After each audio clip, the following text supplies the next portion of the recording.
पवित्र सोवळी एकतीच होऊन मंडळी ज्यांचा आवडता देव अखंडित प्रेम भाव प्राप्त प्रसंगी सेविकर्ता म्हणून दाखवलेला अभंग श्रीमंत श्री जगद्गुरु तुकाराम महाराज यांचा 4 चरणाचा असा आहे। या अभंगामध्ये जगद्गुरु तुकाराम महाराज फक्त आणि फक्त संतांचं वर्णन करतात।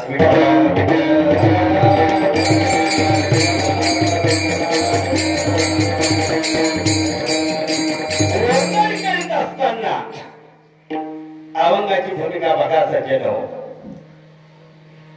मी समजेल रुचेल पटेल असं सांगणार आहे, सगळ्यांना विनंती करणार आहे, फार मी मोठा कीर्तन करणार पण ऐका। जगद्गुरु तुकाराम महाराज या अभंगाची भूमिका मांडत असताना संतांचं वर्णन करतात हे तितकंच खरं आहे, पण पहा 4 प्रकारचे मुद्दे आपल्याला या अभंगातून दिलेले आहेत। ज्ञानाच्या दृष्टिकोनातून जर पाहिले संत कसे आहे, भक्तीच्या दृष्टिकोनातून पाहिले संत कसे आहे, व्यवहाराच्या दृष्टिकोनातून पाहिले संत कसे आहे,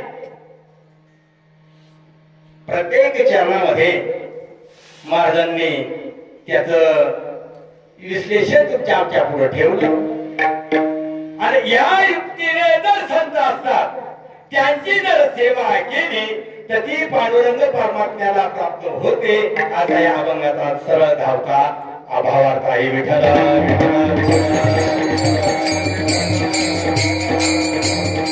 अभंगाच्या चिंतनाला सुरुवात करण्यापूर्वी कधी हरिद्याचा तो असा श्री छत्र धोंडाळ पाडा बरोबर आहे का पाटील बाबा, या ग्रामभूमीमध्ये सज्जन हो हे दुसरं तर्फ आहे। ही मंडळी आपल्या गावातलीच आहे का? आपल्या गावातलीच आहे ना? वा आनंद आहे। दुसऱ्या तर्फपूर्ती परिपूर्ण होत असताना सज्जन हो या पामरावर वास्तविक पाहायला गेलं तर मी कोणी कीर्तनकार नाही, कीर्तनकार हे वेगळे असतात। मी एक साधारण सेवक आहे आणि या सेवकाला ग्रामस्थांच्या वतीनं तथा हिंदू रक्षक वारकरी संत परिषदेतील जिल्हाध्यक्ष हरिभक्त परायण विजय महाराज गायकवाड या सर्व गावकऱ्यांच्या सहकार्याने ही सेवा करण्याचे योगान मला एक आनंद झाला। कोणता आनंद झाला? ऐका झाला खरोखर आपण अशा भूमिकेवर जर गेलो पाटील बाबा निश्चित जगाचं कल्याण झाल्याशिवाय राहणार नाही विठ्ठल। त्यावेळेला विजय महाराजांनी फोन केला आणि पाटील बाबांनी येतो। खरी भूमिका आहे सज्जन हो आणि प्रत्येक गावाने हेच केलं पाहिजे तरच गाव सुधरेल, नाही तर दुसरं तर झालं तरी मध्ये जागा खाली विठ्ठल ऐका। पाटील बाबांनी पुस्तक दिलं आणि खरोखर खूप मर्मभेदक आहे, मला खूप आनंद झाला आणि आवडलं सुद्धा। म्हणजे बाबा कोणती तारीख घेता बरं का भाऊ? आता तुम्हाला तर काय सांगायचं काम मला कोणती देता?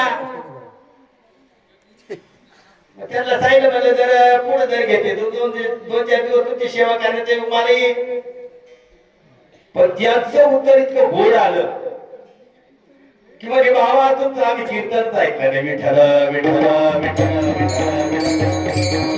बरोबर आहे सगळं ऐका ना।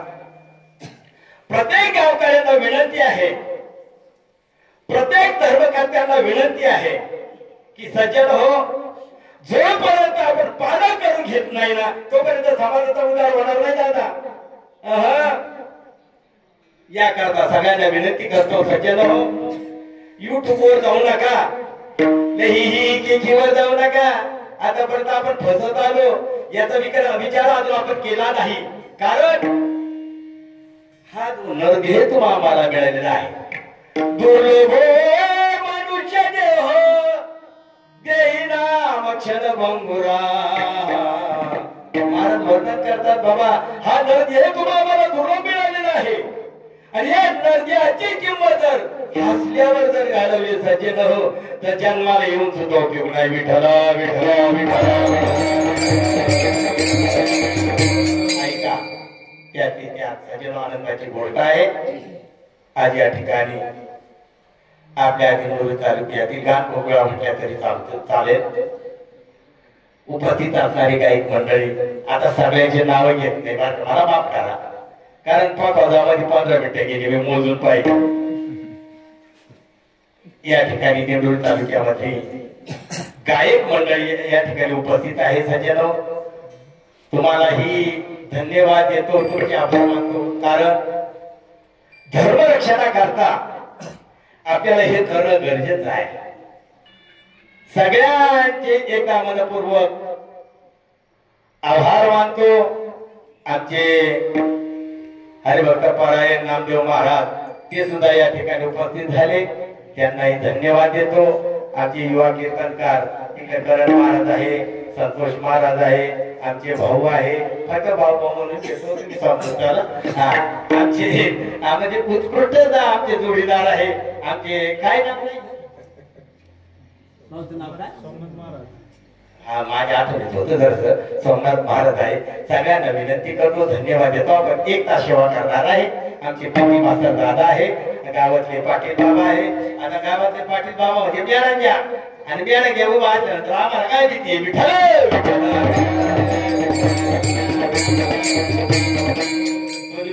दोन्ही बाजूला 2 चौकदार आहे त्यांना धन्यवाद देतो. युट्यूबर वाले या ठिकाणी खरोखर उपस्थित आहे आणि सज्जन पहा महाराज बोलू नका पण असे बोलवा का की जगामध्ये हे प्रसारण करणारी मंडळी आहे आणि त्यातले त्यात आमचे साऊंड सर्व्हिस वाले मला नाव माहिती नाही पण त्यांना सुद्धा धन्यवाद देतो आणि आपल्या चिंतनाकडे येतो सज्जन हो आणि तुम्हाला डबल धन्यवाद देतो. तिकडे जी बसलेली मंडळी ना तुम्हाला डबल धन्यवाद आहे. सज्जन हो ऐका कीर्तन हे मनोरंजनाचं कार्य नाही. सांगून जातो पुढच्या वर्षी मला अपेक्षा नाही तुम्ही बोलावं म्हणून गरजही नाही. दोन तप परिपूर्ण होत असताना अशी जर अवस्था राहिली सज्जन हो तर आपल्या मागची पिढी काय करणार. विठ्ठल विठ्ठल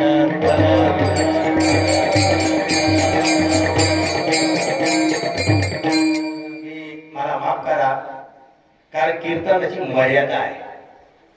कीर्तनाची मर्यादा जर उल्लंघन केली तर त्याचं प्रायचित्त भोगल्याशिवाय राहता येत नाही. सज्जन विठ्ठल आणि या ठिकाणी आमचे हरिभक्त परायण मांदुळेकर मंडळी भजनी मंडळ कोकण गाव सर्व परिसरातील भजनी मंडळ या ठिकाणी उपस्थित झाले त्यांचेही धन्यवाद त्यांनाही धन्यवाद देतो आणि आपल्या शिवडीकडे पटपट पटपट वाटचाल करू आणि शिवडीला झटपट आणि झटपट जास्त विलंब न लावता आपण थांबण्याचा प्रयत्न करू. ऐका सज्जन हो जगात तुकाराम महाराज इकडे लक्ष द्या. विठ्ठल विठ्ठल विठ्ठल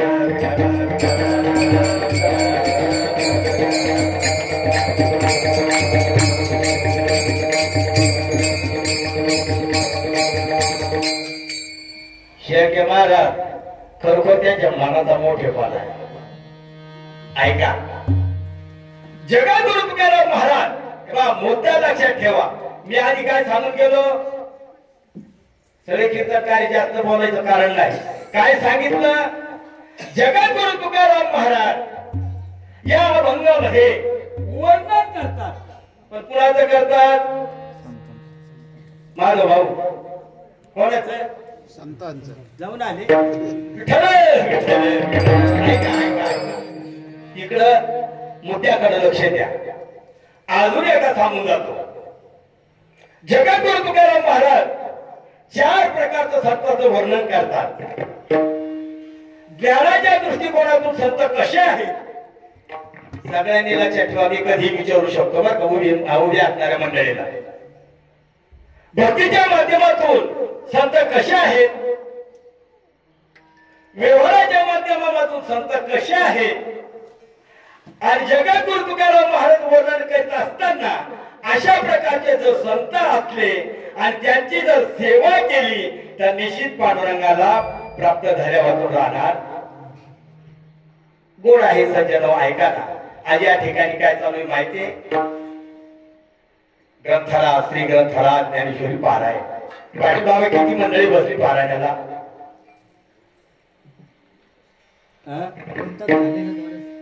दोनच दुसरं तप आहे ना कायमचे 2 तप आहेत, मग 2च बसतील ना. अरे हा हे बरोबर. 2 तप होत 2 आणि पुढच्या वर्षी एकही तप नाही तर ऐका अवघड काम झाले आहे जनो. सोडा विषय, आवडता विषय सोडा. जगद्गुरु तुकाराम महाराज वर्णन करीत असताना नाहीतरी अभंग आहे, गाथ्यामध्ये अनेक प्रमाण आहे. वर्णन कोणी कोणाचं करावं, वर्णन कोणी कोणाचं करावं. नाहीतरी बघा सज्जन हो, संतांचं वर्णन करण्याकरता संतच लागतात.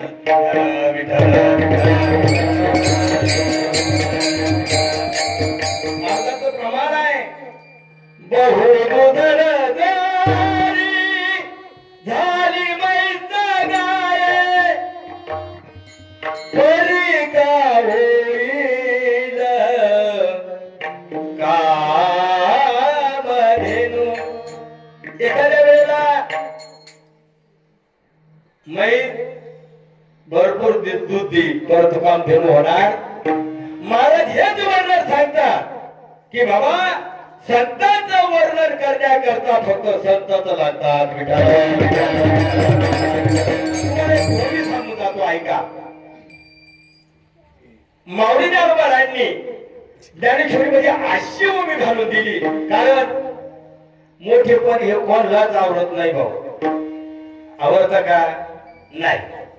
देवाला नाही आवडलं तर तुमच्या आमची कीच गल्ली बेगाल बना. माऊली वर्णन करतात बघा. देव वर्णन करू लागला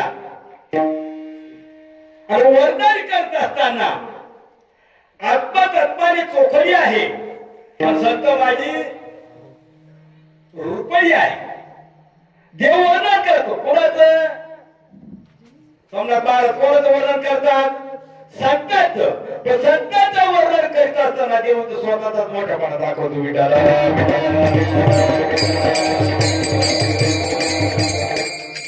लक्षात घ्या, आत्मज्ञानाने चोखडी आणि संत माझी रुपई. म्हणजे देवाला सुद्धा संतांचं वर्णन करता आलं नाही. मग संतांचं वर्णन करण्याकरता फक्त संतच लागतात.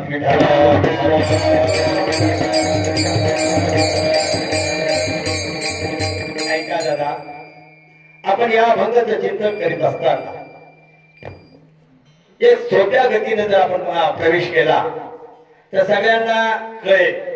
आणि काय या सारखं म्हणजे भारत माला वेदांत आहे तो असं काही समजू नका. परंतु सांगण्याचा जो मुद्दा आहे या मुद्द्याकडे आपण जरा लक्ष केंद्रित करू आणि प्रवेशाला सुरुवात करू. विठ्ठल विठ्ठल.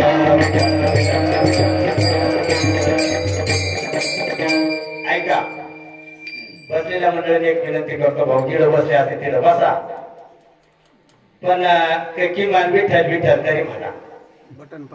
कारण आपला उद्धार या नामात आहे सज्जन. आणि आपण हे जर नाम सोडलं ना तर आपला उद्धार कशाचा हे आम्हालाही कळणार नाही. विठ्ठल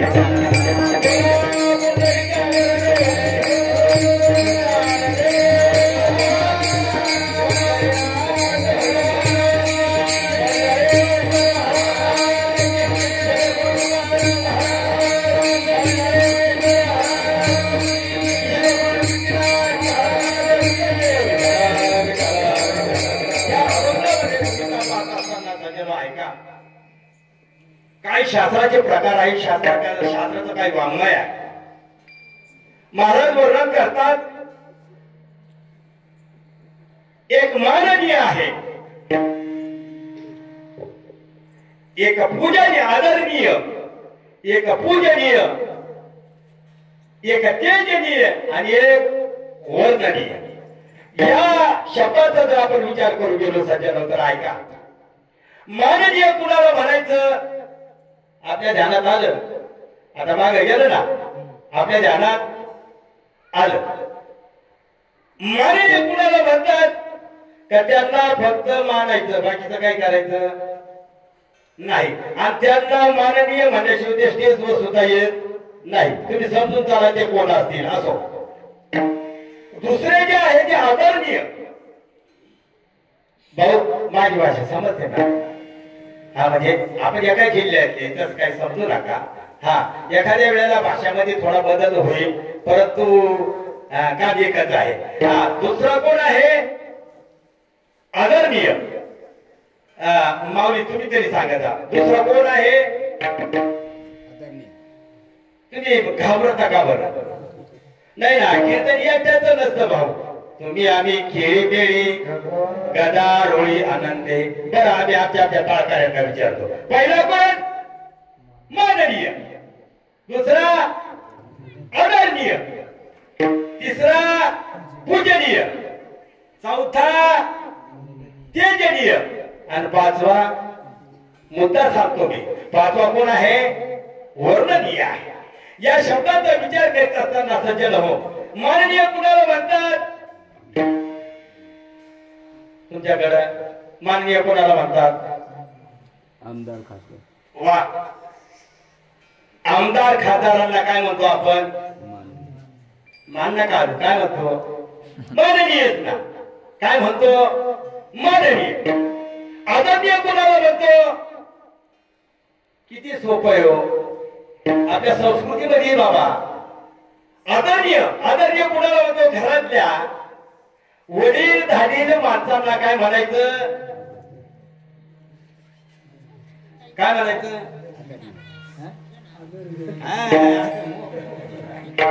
आदरणीय. आता पूजनीय कुणाला म्हणायचं? आपले सद्गुरू असतील, संत असतील, त्याचा लाभ जात नाही. संत असतील त्यांना काय म्हणायचं? पूजनीय. जे दुर्जन आहे, मनामध्ये दूषित भाव आहे, त्यांना काय म्हणायचं? वा, तेजनीय. आणि एक या पृथ्वी तळावर आहे ते फक्त संत, त्यांना काय म्हणायचं? वर्णनीय. आता या ठिकाणी थोडं बारकाईने विचार करू. पहिला मुद्दा आहे माननीय, आपण पाहून गेलो. आदरणीय बोलत चला बरं का. कोण आहे दुसरा? आदरणीय. आता ऐका,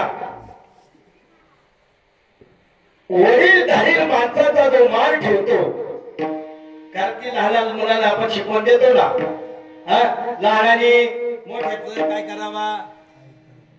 वर्णन. लहानाने मोठ्याचं जाऊ का? नाही ना, मग सांगा ना काय केलं पाहिजे? वर्णन. शिष्याने गुरुचं काय केलं पाहिजे? सोपं आहे ना. भक्तानी देवाचं काय केलं पाहिजे? वर्णन ना. याच्यामुळेच गडबडी राहिल्या भाऊ. कारण आपलं चिंता नाही. ऐका, लहानाने मोठ्याचं काय केलं पाहिजे?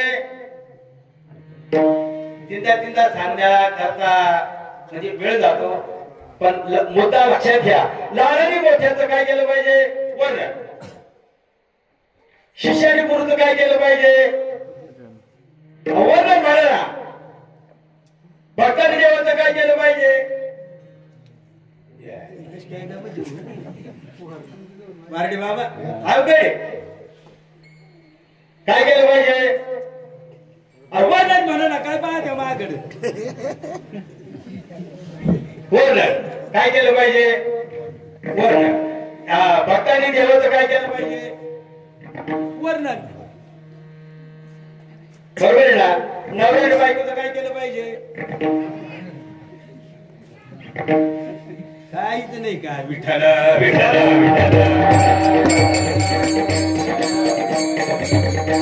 गडबड कशी आहे तुमचा आमचा प्रसंग जरा आजच आहे त्याकरता सजन हो कीर्तन म्हणजे हे एकट्याचं नसतं तुम्ही आम्ही खेळी मिळे याचा आता तुम्ही सुद्धा बोलले पाहिजे आणि आम्हाला म्हणजे याची स्फूर्ती तर सापडते आणि तुम्ही जर ते माझं झालं तर आम्ही समजायचं काय विठ्ठल पाहून गेलो कोणते कोणते माननीय आदरणीय पूजनीय तेजनीय आणि वर्णनीय जगद्गुरु तुकाराम महाराज फक्त वर्णन करता एका साधूचं वर्णन करतात संतांचं का वर्णन करतात कशा करता वर्णन करतात वर्णन करण्याचं कारण काय आहे आपल्याला हे शोधायचं आहे सजनो आहे का वर्णन काही बोलायचा मोठेपण आहे असं या भागामध्ये हा मोठेपण देतात म्हणजे वर्णन करतात कुणाला वर्णन करतात मोठेपण कुणाला देतात संतांना मोठेपण देतात आणि मोठेपण दिलं झाला बरं का पाटील बाबा तर गाव चालतं नाही तर झालं विठाला हे कोणत्या प्रकारचं मोठेपण आहे शास्त्र तुम्हाला आम्हाला शिकवतं सज्जनो मोठेपणाचे देखील दोन प्रकार आहे मोठेपणाचे देखील दोन प्रकार आहे महाराज वर्णन करतात एक संस्कृतिक मोठेपण आणि एक नैमित्तिक मोठेपण या देहाला आपण दृष्टांत पाहू या देहाला जे मोठेपण मिळालं हे कोणतं आहे महाराज आपल्याला गायक म्हणतात कीर्तनकार म्हणतात हे कशामुळे आलं मोठेपण आपल्या गुणामुळे आलं सोपं आहे ना हा तुम्हाला पेटी मास्तर म्हणतात कशामुळं पेटी वाजवते ती म्हणा पटकन बोलू जाणार हा पेटी वाजवते ती मग इकडं शास्त्र तुम्हाला आम्हाला शिकवतं की या देहाला दोन प्रकारचे मोठेपण असतात आपल्याला अभंगाचं चिंतन पाहायचं आहे बर का पवित्र कशाला म्हणतात सोहळी कशाला म्हणतात आणि तुम्ही जर इडर टेकले तर आम्हाला तवा टेकून देशाल हा दोन प्रकारचे मोठेपण आहे मग ते मोठेपण नैमित्तिक एक आहे आणि संस्कृतिक एक आहे संस्कृतिक म्हणजे नित्य एक लक्षात घ्या मावळी ज्ञानोबराचं जीवन चरित्र जर पाहिलं हे उपजतात ज्ञानी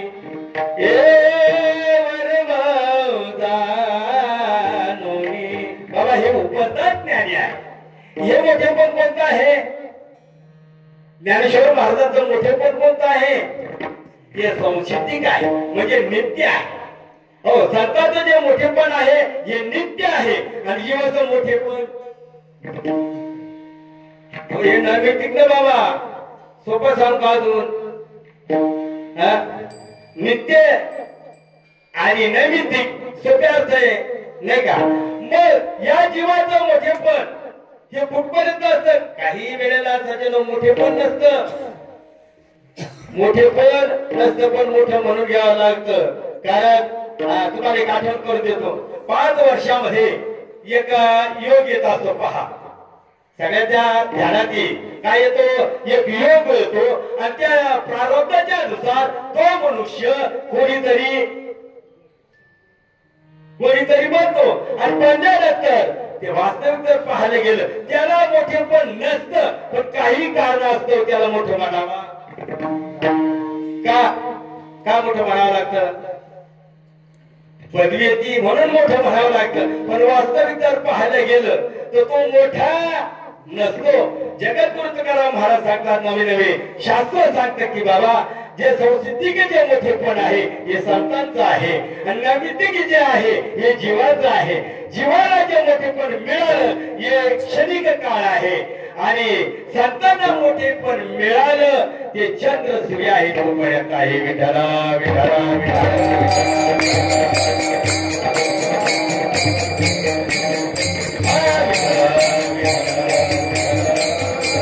तुम्हाला एक उदाहरण सांगतो म्हणजे ध्यानात येईल माझ्या ध्यानात आलं थोडं नेमकं काय पाहिजे म्हणून ऐका पूर्वीच्या काळामध्ये एका गावामध्ये श्रीमंत घराणं होतं सोमनाथ दादा श्रीमंत घराणं असल्यामुळे पण काही कारणास्तव घरातली 2 मुलं होते मोठमोठ्याली झाली लग्न झाली गडगंजी अशी संपत्ती, गाई म्हशी सगळं काही भरपूर, पण तो काळच असतो.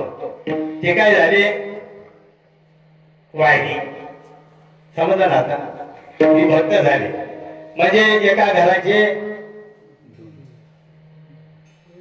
असं 2 घर झाले. 2 घर झाल्यानंतर काही गाई म्हशी दुभत्या किती, खात्या किती. तुम्ही माझ्या तुम्ही पाहिला होता का? तसं काही नाही, पण आपण दररोज झालो विभक्त झाल्यामुळं. आणि दही दूध त्या घरात भरपूर असं मिळत होतं. पण लग्नाच्या वेळेला, त्या वेळेला दादा आपल्या काळामध्ये भांडे होते. 5 भांड्याचे वेगळं झालं ना आपलं. विठ्ठल विठ्ठल विठ्ठल. त्या काळातली गोष्ट विभक्त झाल्यानंतर त्या बावलीला आणि ह्या कलियुगाचा वारा लागल्यामुळं अनेक पद्धतीचं नियोजन ती करू लागली. आपल्या पतिराजाकडून पैसे घेतले आणि बाजारामध्ये गेली. मला मुद्दा काय सांगायचा आहे सज्जनो लक्षात घ्या. बाजारात गेल्यानंतर काही पितळाचे घेतले पातेले, काही स्टीलचे घेतले, काही कशाचे अल्युमिनियमचे. वा, पण आमच्या टायमाला जरा जर्मनचे होते भांडे बाबा. विठ्ठल विठ्ठल विठ्ठल. तिनं विचार केला, पिशवी गच भरली आणि लगबगीने ती निघाली. रस्त्याने चालत असताना तिला एक कुंभार बाबाचा जरा पसारा दिसला आणि त्या ठिकाणी ती गेली. तिनं विचार केला, आपल्या घरामध्ये दूध भरपूर आहे, मग ते दूध साठवण्याकरता आपण जर घेतलं मडक, काय म्हणतात, कोणी तवली म्हणतं, कोणी मडक म्हणतं. कशा करता? दह्या करता. त्या बाईला आणलं. खाली स्टीलचं पातेल आहे, पितळाचं पातेल आहे, तांब्याचा पातेल आहे. त्याची किंमत 200-300 रुपये. आणि केवढ्याला भेटलं? फक्त त्या काळात 2 रुपये. त्या बाईने ते मडकं घेतलं आणि कशात ठेवलं? पिशवीमध्ये. आता खाली असलेलं मडकं आपलं पातेल, त्या स्टीलच्या पातेलाला काय म्हणतं? पितळाचं पातेल. काय बा, आपली किंमत 200 रुपये आणि याची किंमत 2 रुपये. आणि याचा त्याला मोठेपणा पाहिलं तर हा आपल्या हिवर. तर जाऊ दे म्हणे, चाल. मग घरी आल्यानंतर सजनो पहा, त्या बाईचं नियोजन होतं. स्टीलचं पातेलं कुठे ठेवायचं, जर्मनचं कुठे ठेवायचं, तांब्याचं कुठे ठेवायचं, पितळाचं कुठे ठेवायचं, अशी भांडी लावली. आणि भांडी लावल्यानंतर सजनो सायंकाळ झालं, दूध काढलं आणि ते दूध तापून त्या मडक्यात टाकलं. बरं का पाटील बाबा, त्या मडक्यात टाकल्यानंतर ते मडकं वास्तविक ते खाली ठेवता येईल का? मग कुठे ठेवलं ते? कुठे ठेवलं ते? मडकं शिक्क्यावर ठेवण्यात आलं.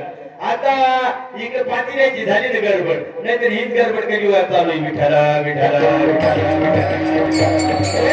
पातेल्यामध्ये चर्चा झाली का रे?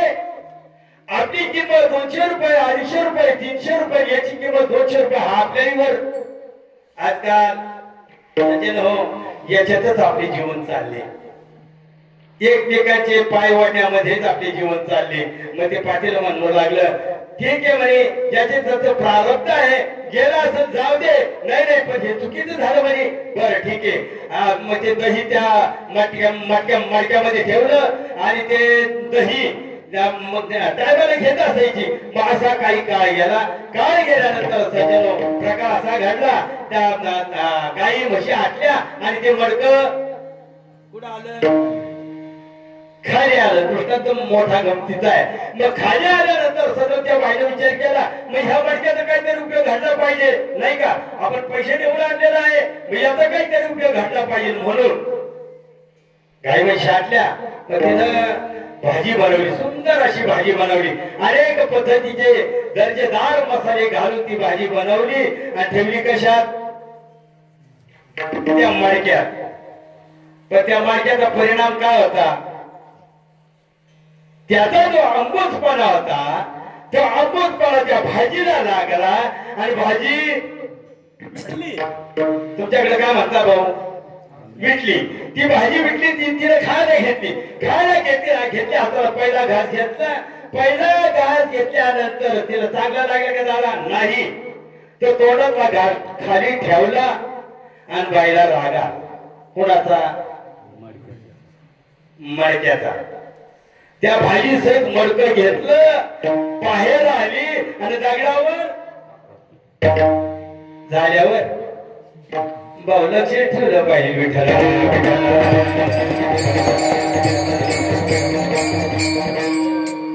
मडकं फुटल्या गेलं. दृष्टांत संपला. आपल्याला सिद्धांताकडे मुख्य यायचं आहे. सजनो ऐका.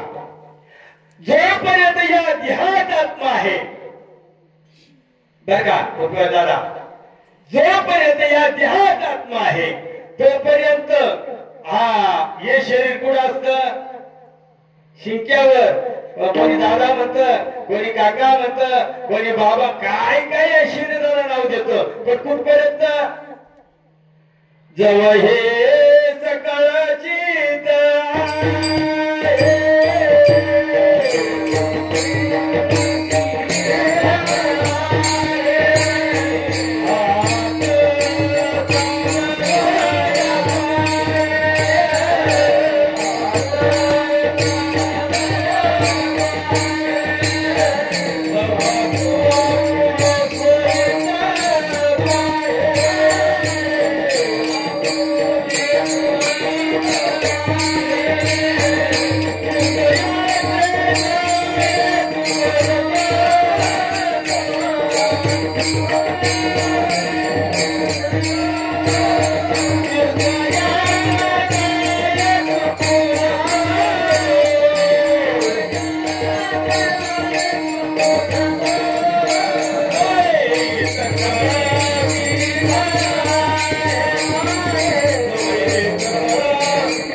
जर किंमत पाहिली ना, खऱ्या अर्थाने किंमत होत नाही दादा. अनमोल किमतीचा नरदेश तुम्हा आम्हाला मिळालेला आहे. काही वाङ्मय आहे, काहीला मिळाला पण कळाला नाही, काहीला कळाला पण मिळाला नाही, आणि काहीला मिळालाही आणि कळालाही. ही भूमिका जरा आगळी आणि वेगळी आहे.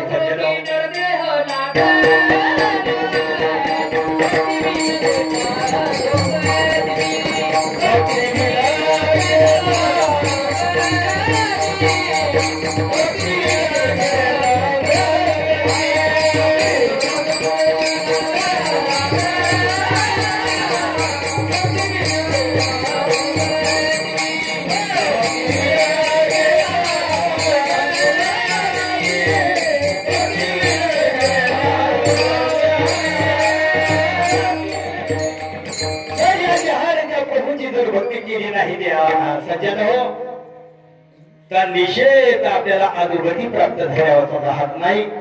म्हणून जगद्गुरु तुकाराम महाराज वर्णन करतात कुणाचं? त्या संतांचं. ते कसं करतात? पहिल्या चरणामध्ये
पवित्र सोवडी एकतीच भूमंडळी ज्यांचा आवडता देव अखंडित प्रेम भाव महाराज वर्णन करतात. या ठिकाणी सज्जला आधुनिक आपल्याला विचार पाहता येईल. संत पवित्र कसे, संत सोवळी कशी. आता या ठिकाणी जर आपण विचार करू गेलो, पवित्र म्हणजे सोवळी, सोवळी म्हणजे पवित्र. मग जगद्गुरु तुकाराम महाराजांनी हे काय कळत नव्हतं का? हे कळत होतं, पण ऐका ना दादा, या कलियुगामध्ये एक असा पाठ निघतो. या कलियुगामध्ये संबंधता पवित्र काही शब्दकोश आहे.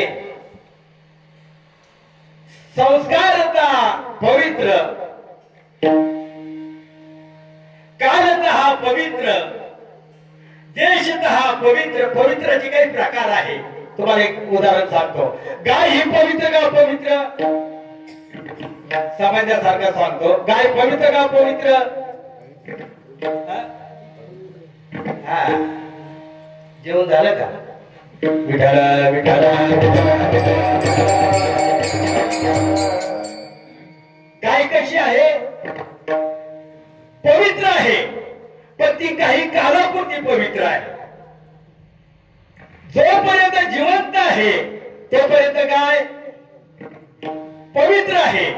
आणि ज्या वेळेला गाय आपला देह संपवते त्या टायमाला ती पवित्र राहते. याला कालतः पवित्र म्हणतात. मुद्दे लक्षात ठेवा. कालतः पवित्र. आता तुम्हाला दुसरा मुद्दा सांगतो. संबंधता पवित्र. संबंधता पवित्र. पहा, देहुला आपण जातो.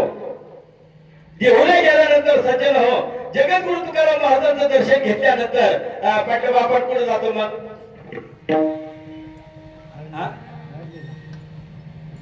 थोडं मोठ्याने बोला. कुठे जातो आपण? अरे तुम्ही जाते का? मराठी बाबा याला झालं काय?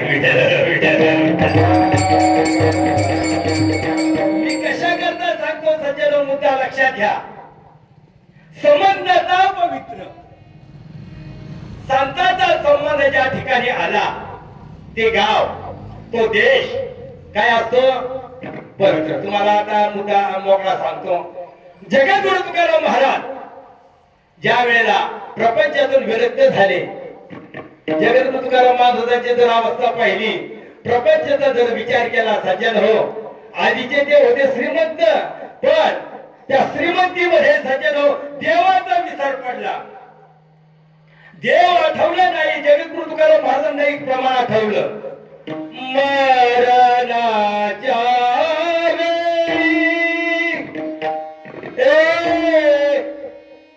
करचित आठवावे गोपाळ वेळोवेळा. तुकाराम महाराज म्हणू लागले, आज देह आपल्याला टाकायचा आहे, पण देह टाकीत असताना आपल्या अंतःकरणामध्ये, मनामध्ये आणि स्मरण त्या देवाचं जर झालं नाही तर जीवनाला येऊन सुद्धा उपयोग होणार नाही. संसाराने ताप तापले आणि संसाराचा त्याग केला. त्याग केल्यानंतर मी काय सांगत आहे मुद्दा लक्षात घ्या. ज्याला संबंधता पवित्र, मला हे सांगायचं आहे सज्जनो, जगद्गुरु तुकाराम महाराजांनी संसाराचा त्याग केल्यानंतर मग प्रवेश कुठे केला? भंडाऱ्या डोंगरावर. संबंधाचा पवित्र. भंडाऱ्या डोंगरावर गेल्यानंतर सज्जन त्या ठिकाणी महाराज भजन करू लागले. त्या ठिकाणी कोण होतं का, किर्राशी 10 झाडी आहे आणि त्या 10 झाडीमध्ये जगद्गुरु तुकाराम महाराज त्या पांडुरंग परमात्म्याचं भजन करू लागले. त्यावेळेला सदैव त्या 10 झाडीमध्ये कोणी होतं नाही. जगद्गुरु तुकाराम महाराजांचे एक अभंग आहे पा, वृक्षवल्ली आम्हादी कधी वनचरे, वृक्षवल्ली आम्हादी कधी वनचरे. त्या ठिकाणी सज्जन जे वृक्ष आहे हेच माझे सोयरे आहे. आणि जगद्गुरु तुकाराम महाराजांनी घोड्यावर जावा, भंडाऱ्यावर जावा, भावचंद्रावर जावा, कशा करता, भजना करता सज्जन हो. कारण भजन जोपर्यंत मनुष्य करीत नाही ना त्याचं जीवन सामान्य दिशाकडे जाऊ शकत नाही. याकरता ते भजन करू लागलेले आहे. मी काय सांगत आहे मुद्दा लक्षात घ्या. त्याचा आजचा भामचंद्र डोंगर, घोरडा डोंगर आणि अजून कोणता,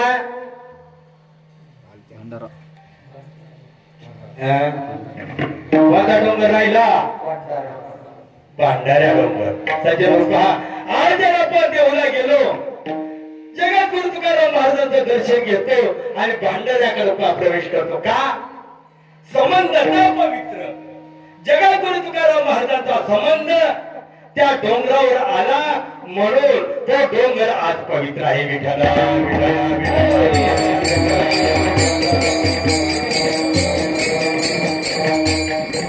दोन मुद्दे झाले, कालतः, संबंधतः, संस्कार. आता बरेच मुद्दे आपल्याला पाहता येतील सज्जन हो, पण आपल्याकडे वेळ नाही आणि तुम्ही मला प्रतिसाद न दिल्यामुळं आणि आम्हाला आमची सुद्धा गाडी आटको करते. असो, मग संस्कारचा पवित्र, मग संस्कारचा पवित्र कशाला म्हणतात हे आपल्याला सगळ्यांना ज्ञात आहे. सज्जन, आपल्या घरामध्ये लहान लहान जर नातू असले, लहान बालक जर असले, आपण त्यांना काय शिकवावं, काय शिकवलं पाहिजे दादा लहान मुलांना? संस्कारता पवित्र. त्या मुलांना पवित्रता येण्याकरता काय शिकवलं पाहिजे सोमनाथ दादा? त्या मुलांना काय शिकवलं पाहिजे? अहो सोपं शिकवलं पाहिजे. रामकृष्ण हरी जय जय रामकृष्ण हरी. आज भरणे का बरं असं आळसले? जरा जवळ जवळ या. मग काय शिकवलं पाहिजे? भजन. मला हे सांगायचं आहे सज्जन, दोन मुद्दे आपण पाहून गेलो. तिसरा मुद्दा आहे हा संस्कारता पवित्र. जर आपण संस्कार जर टाकले, आपल्याला अनेक मुद्दे पाहता येतील सज्जन हो. ज्या ठिकाणी आज रेड्याची समाधी आहे, माऊली ज्ञानेश्वर महाराजाबरोबर अरे त्या ठिकाणी आला आणि आज ती जागा काय आहे? पवित्र आहे. कशामुळे? संस्कार. त्या रेड्याला संस्कार कुणाचे लागले? आता इतिहास पहा ना. ज्या वेळेला पैठण क्षेत्रामध्ये रेड्याच्या मुखातून माऊली ज्ञानेश्वर महाराजांनी वेद मुखातगत करून घेतले म्हणून त्याची संगत लागल्यानंतर आजही रेड्याची समाधी काय आहे? पवित्र आहे. असे आपल्याला किती मुद्दे पाहता येतील सज्जनो. मग जगद्गुरु तुकाराम महाराज पवित्र कशाला म्हणतात? सोपे दोन मुद्दे पाहून आणि थांबून घेऊ. कारण ऐका, पवित्र पवित्र पवित्र. मला वाटतं एका अभंगामध्ये महाराजांचं प्रमाण आहे बाबा. काय प्रमाण आहे? पवित्र तो दे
देह हा पवित्र आहे, तुमचा आमचा सुद्धा देह पवित्र आहे.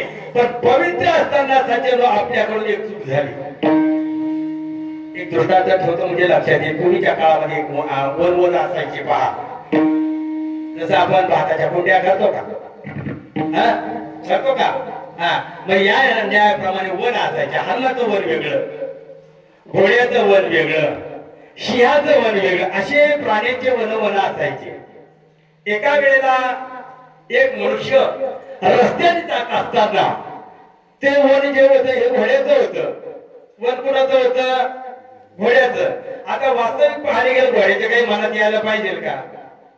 काही गरज नाही. वाट सर्व चाललेला आहे, त्याला किती लांबवर जायचं आहे त्याला माहिती आहे. मग घोड्याला काही वळवळ करायची गरज आहे का?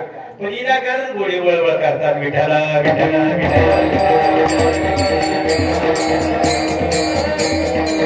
त्या घोड्याला वाचा फुटल्यानंतर घोड्याने माणसाला आवाज दिला. देवदास महाराज कोणला कोणला? त्या माणसाला. हे बाबा तू पाय पाय काय जातो? अरे बघ तुला जर लवकर जायचं आहे ना, दोंडापाड्यावर कीर्तनाला जायचं ना लवकर, मग तू माझ्या पाठीवर बस ना. कोण म्हणत? माणसाला काय पाहिजे होत? आपल्याला तेच पाहिजे. आपण जर लवकर जर बसलो तर लवकर जाऊ. घोड्याला काही गरज होती का? नाही. मग माणूस वर बसला, माझा उतरला का? याला काय म्हणायचं? घोडचू विठाला. जीवाची घोडचूक झाली. हा जीव सज्जन पवित्र असणारा देह. अजून काही जर मुद्दा जर आपण पाहू जर गेलो ना, मुक्त होत परी बळे झालं बद्ध गे ओढिया चंद माझे माझे. वास्तविक बाबा, अरे तुम्ही आम्ही मुक्त होतो, पण अनेक छंद बंधामध्ये हा जीव त्या देवाला विसरून गेला. तुम्हाला दृष्टांत सांगतो आणि पुढे जातो. लक्षात घ्या सज्जनो, पूर्वीच्या काळामध्ये जी ही जुनी मंडळी आहे ना, यांना माहिती आहे. आता नवीन मंडळीला नाही. नवीन मंडळीला फक्त पाय माहिती काय बर तेवढंच माहिती. पूर्वीच्या काळामध्ये प्रत्येक गावागावामध्ये अनेक ठिकाणची मंडळी ही करवतीनं काप घालून फळ्या तयार करणारी होती. बघा बरोबर आहे बाबा. पूर्वीच्या काळात या मस्ती नव्हत्या, काय नव्हत्या, तर ती करवत असायची.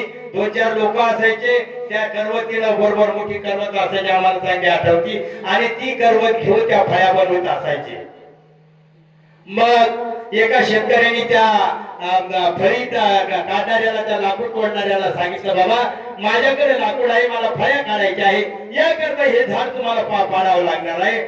मग त्यावेळेला मोठं असं झाड आहे आणि ते झाड पाडता पाडता पाडता सकाळचे टाकल्यानंतर दुपार झाली, पण झाड काही पडलं मग इकून तिकून पडलं. पण काही लोक काय म्हणे, बाबा याचा काप जर घालून ठेवलं ना, आपण दुपारचं जेवण करू आणि लवकर याचा निर्णय घेऊ. त्यावेळेला सज्जनो, आणि करवतीनं काप घाल्यानंतर मोठा दिंड आहे आणि करवतीनं काप घातल्यानंतर अर्ध ते कापल्या गेलं आणि कापल्यानंतर पहा, अजूनही जुनी माणसं जरा हुशार आहे.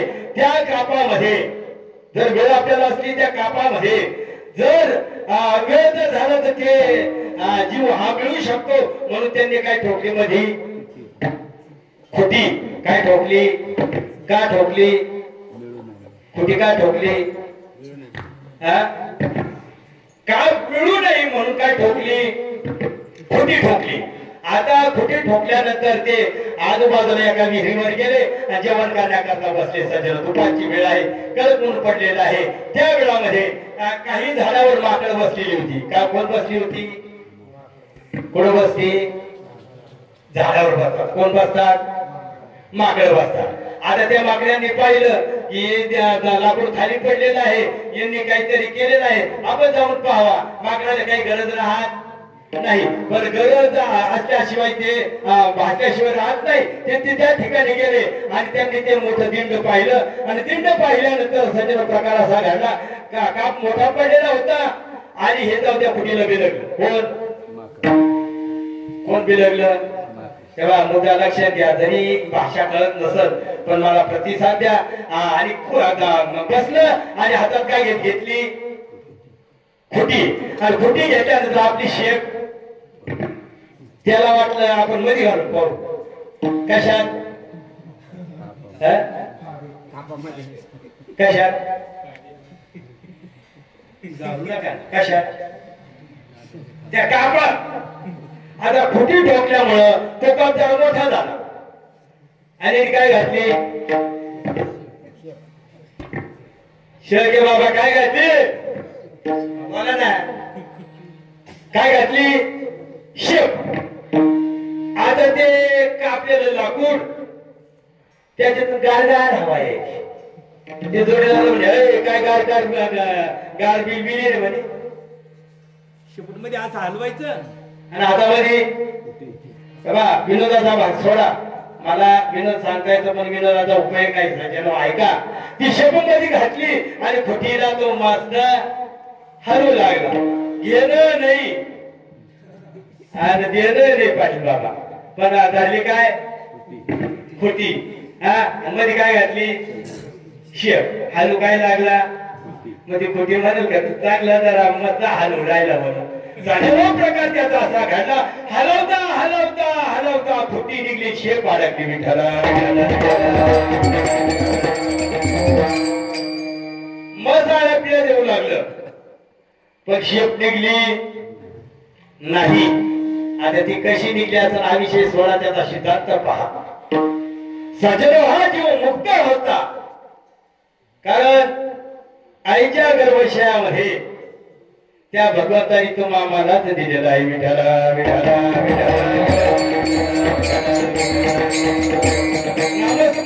तुम्हाला दिलं. ए बाबा, ए जीवा, अरे तुला कलिता मारा लागल, तुला तू विसरून जाशील. पण पहा सज्जनो, ज्या वेळेला आईच्या गर्भशयातून मूल बाहेर येतं आणि सुईन बाई त्याच्यावर थंड पाणी मारल्यानंतर मग तो आवाज येतो केव्हा केव्हा केव्हा. माझ्या लहान मुलाचं झाला विचार सज्जनो.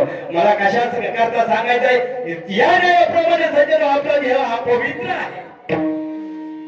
जगात तुकाराम महाराज वर्णन करताना हा देह कसा आहे? नाही नाही नाही, या कलियुगामध्ये पवित्र कोण आहे? आणि संत आहे. ते कशा करता पवित्र आहे, कोणा करता पवित्र आहे आणि काय पवित्र आहे याचा शास्त्र मोठा विचार करून सांगतात सज्जन. पण आपल्याकडे वेळ नाही. जगद्गुरु तुकाराम महाराज पहिल्या चरणामध्ये सांगतात. काय सांगतात? पवित्र सोवळी एकतीच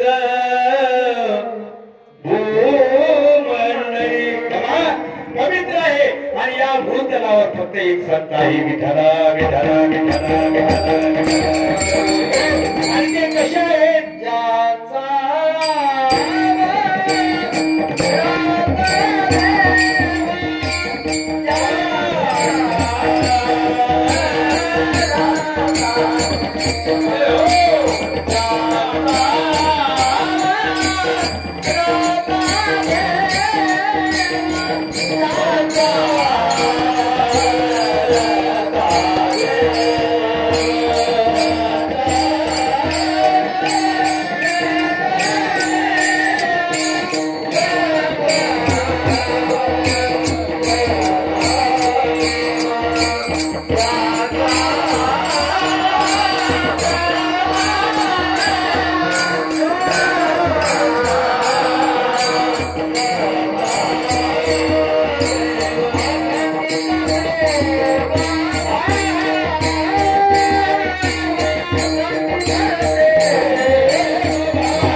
वर्णन करीत असताना कुणाचं करतात संतांचं करतात काय करतात की त्याचा जे वर्म आहे फक्त आणि फक्त त्यांना कोण आवडतो देव रात्रीचा भंग झाला देव आहे नाही का देव आहे हृदय मंदिरी हात अभंग होता ना असो मग मला एक सांगा सज्जनो त्यांना कोण आवडत देव तुम्हा आम्हाला जे चांगलं आहे त्याचं विरुद्ध वाईट सुद्धा आहे मग संतांना कोण आवडत कोण भाऊ देव तू लय अडचण गेला रे देवा विठाला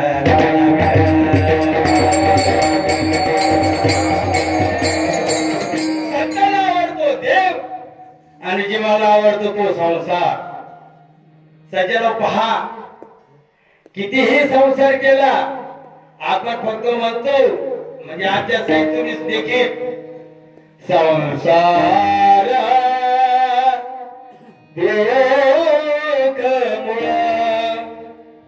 चौकडे इंगळ निद्राती नाही कोठे रात दिवस चळवळ हे जीवाचं लक्षण आहे सज्जनो पण जे संत आहेत जगद्गुरु तुकाराम महाराज ज्यांचं वर्णन करीत आहे पहा एक वेळचा प्रसंग आहे सगळ्यांना ज्ञात असेल पण ऐका ना दादा ज्या वेळेला भगवंताचं भजन करीत आहे आणि भजन करता करता करता करता करता प्रसंग असा आला मला स्वतःचा अनुभव सिद्ध करून सांगतात जवळ हे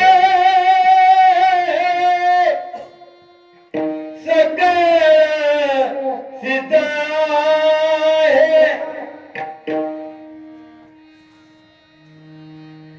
तव तू आपुले स्वैत पाही तीर्थयात्रे जाई चुकून गुमापेक्षा हॉटेल पण ऐका ना सज्जन हो जरी हे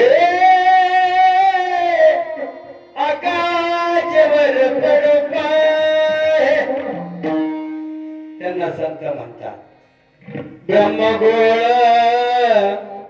बंगा जाय वडवानळ त्रिभुवन खाय परिमी तुझीच वाट पाहि का विठोबा याला संत म्हणतात म्हणून जगद्गुरु तुकाराम महाराज वर्णन करतात ते कुणाचं संतांचं 2 मिनिटांमध्ये संतांचं वर्णन करण्याचं कारण काय आहे आपण कारण पाहू 11:15 झालेले आहे आणि थोड्याच वेळामध्ये आपण अभंगाच्या चिंतनाला थांबू एक वेळ सगळ्यांनी भजन करावी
एक मुद्दा सांगतो आणि सेवेला विराम देतो सज्जनो तुम्हा आम्हाला संतांकडे जाण्याची गरज काय? पहिला प्रश्न. जीवाला संतांकडे जाण्याची गरज काय? याचे जर आपण मुद्दे जर बारकाईने जर पाहू लागलो तर संत तुम्हाला काय शिकवतो हो? काय शिकवतात माहिती? महाराज काय शिकवतात संत?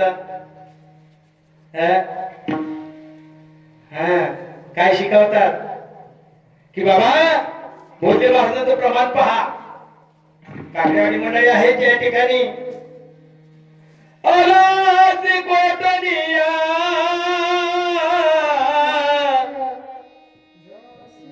जाती कवने रे टाया घरदार तुझे नवे आगीरत की जमाया. बाबा आज तू आलास कुठं? तुला जायचं कुठं? तुझ्या जवळ होत काय? सखोल विचार आहे सज्जन. पण पहा भगवान माऊली ज्ञानेश्वर महाराज 18व्या अध्यायामध्ये गोड वर्णन करतात. पहा माऊली वर्णन करते. हरपले आपण पेपावे संतांकडे तुम्हाला जाण्याची गरज काय? सज्जन एवढं जर आत्मसात जर केलं ना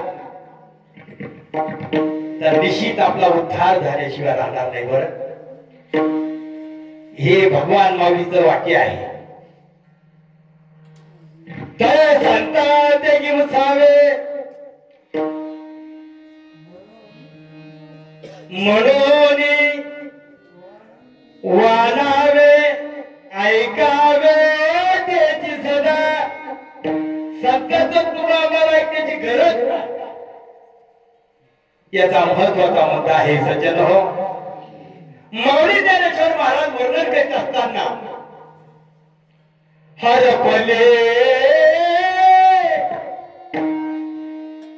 बाबा आपली वस्तू हरवलेली दादा. जगद्गुरु तुकाराम महाराजांचा अभंग पहा. वस्तूचे कारण लागेल बाजीवा जेव्हा सोडवीन तेव्हा माये बाप. बाबा तुला आई सोडवणार नाही. ज्या संसारामध्ये तू निकटीनं करतो ना तो संसार देखील तुझ्या बरोबर येणार नाही. म्हणून संतांकडे आपल्याला जायचं आहे. का जायचं आहे सज्जन हो? माऊली ज्ञानेश्वर महाराज वर्णन करतात. पहा हरपले आपण पेपावे ते संता ते गिवसावे म्हणून वानावे ऐकावे तेची सदा. बाबा त्या संतांकडे जाण्याची गरज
महाराज वर्णन करतात. बाबा अरे तुला वस्तू मिळालेली होती ती वस्तू कुठे ठेवली?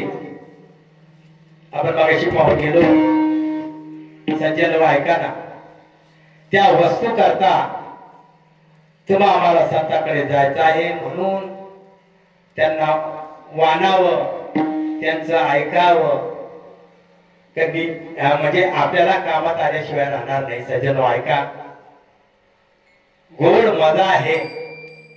कारण स्वर्गामध्ये असणारे देव सुद्धा या देहाची लालसा करतात. स्वर्गीचे आम्हाला इच्छिता तिने मृत्यू रोगी व्हावा जन्म. मग या जीवाची खरी अर्थाची वस्तू हरवली कोणती? लक्षात घ्या सज्जनो, संत तुम्हाला देवाकडे जायला लावतात आणि देव संताकडे येतो. पहा मुद्दे कशी आहे, एका वेळेला देवाला सुद्धा कळत नाही संताची भाषा. म्हणून तर त्या कृष्णाला गुरु करावा लागला, रामाला देखील गुरु करावा लागला. कशा करता हो? ते तर देव आहे, एक पूर्ण अवतार आहे, एक परिपूर्ण अवतार आहे. पण का करावा लागला? विठ्ठला विठ्ठला विठ्ठला विठ्ठला. जगद्गुरु तुकाराम महाराजांचा अभंग पहा. कृष्ण गुरु साधीपणा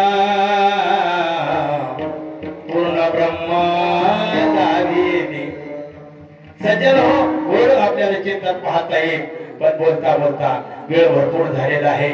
आणि याकरता जगद्गुरु तुकाराम महाराज त्या संतांचं वर्णन करतात की बाबा, तुमच्या जवळ असणारी वस्तू ही तुम्हाला मिळत नाही. न मिळाल्यामुळे महाराज गोड तुम्हाला सांगतात की बाबा संताकडे जा. संतांजवळ काय आहे हो, पण संतांजवळ जे आहे ते देवाजवळ सुद्धा नाही. विठ्ठला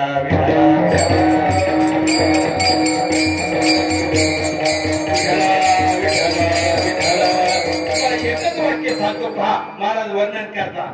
हा संत कवी निज धन, या देहात असणार धन सज्जनो संत तुम्हाला उघड करून सांगतात हो. याकरता आपल्या परिसरामध्ये महान भगवत भक्त होऊन गेले. रुपेडेकर तुकाराम बाबा आहे, त्यानंतर रामदास बाबा, त्यानंतर असे भव्य दिव्य महात्मे होऊन गेले. सज्जन हो, इकडे खालच्या भागाला जर पाहिलं आमचे भागीनाथ बाबा, अजून जर पलीकडे जर गेलो तर आमचे सद्गुरु हरिनंद महाराज, अजून बाजूला जर अनेक आलेले संत आहे. सज्जन हो, आपल्या देगुरू तालुक्यातील एक उत्कृष्ट असं त्या काळातलं बुलंद नेतृत्व हरिभक्त पारायण रामकृष्ण महाराज. त्यानंतर सज्जनो आपले युवराज महाराज, अनेक महाराज मंडळी आहे. मी कशा करता सांगतो, विनाकारण त्यांचं नाव घेत नाही असं नका समजू सज्जनो, ते आपल्यातलेच आहे. आणि ते आपल्याला जे आपलं निजधन आहे हे संत तुम्हाला दाखवतात. म्हणून संताकडे आपल्याला जायचं आहे. काय जायचं आहे? ते पवित्र आहे, म्हणून तुम्हाला जायचं आहे. त्यांची पवित्रता सज्जन हो, आपण ज्या वेळेला चरणावर त्याच्या माथा ठेवतो, ना जाणो कदा काळी एखाद्या वेळेला त्याच्या चरणाची धूळ जर आपल्या कपाळाला लागली सज्जन हो, तात्काळ तुमचा आमचा उद्धार झाल्यावर तो राहत नाही. या अभंगाचं चिंतन असंच असेल असं मला सांगता येणार नाही. परंतु पहा, बराच काळ निघून गेला. एका वेळेला या ठिकाणी आमचे पहिली पाटील बाबाला फोन झाले होते. हा काळ आठवतो का? नाही काय बाबा, तुम्ही किती मस्त बोलायची विठ्ठला विठ्ठला.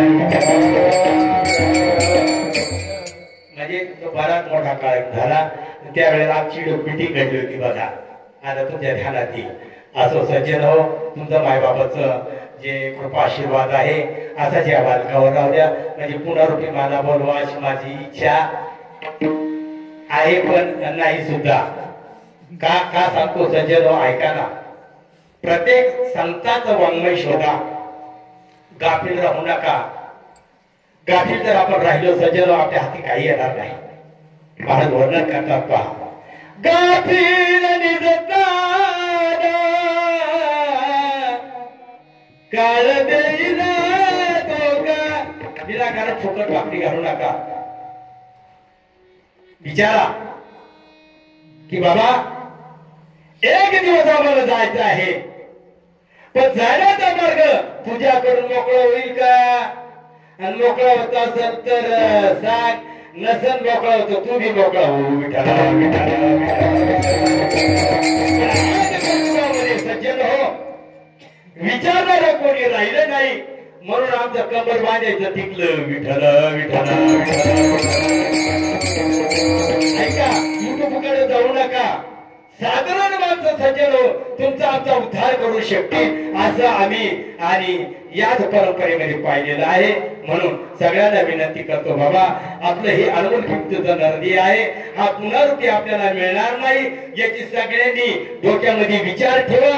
आणि आलेल्या साधूला आपला रस्ता विचारा की बाबा आमचा उद्धार कशाने होईल. जास्त वेळ बोलत नाही, म्हणून जगद्गुरु तुकाराम महाराज म्हणतात, माऊली ज्ञानेश्वर महाराज वर्णन करतात, तै हरपरे आपण अपे पावे, तै संता ते दिवसावे, वानावे ऐकावे त्याची सदा. ते सांगतात ना, ते आपण जर ऐकलं आपलं कल्याण होईल. पण आपली ऐकायची पात्रता नाही, विचारण्याची पात्रता नाही, ही आपली चूक आहे. म्हणून सज्जनो, जगद्गुरु तुकाराम महाराज या अभंगामध्ये गोड असं वर्णन सांगतात. सज्जनो, आपल्याकडे वेळ शिल्लक नाही आणि टाइम आपल्याकडे राहिलेला नाही, पण एखाद्या साधूच्या मुखातून सज्जनो या अभंगाचं जर चिंतन ऐकलं तर साधूची सेवा आपल्या जीवनामध्ये जर मिळाली, त्या न्यायाचे जर साधू जर असले, व्यवहाराने चांगले आहे, ज्ञानाने भरभक्कम आहे, नाही का, भक्तीने निपुण आहे, अशांची जर सेवा केली ना, मग जगद्गुरु तुकाराम महाराज आणि शेवटच्या चरणामध्ये वर्णन करतात, तुका म्हणे देवा, तुका म्हणे देवा, तुका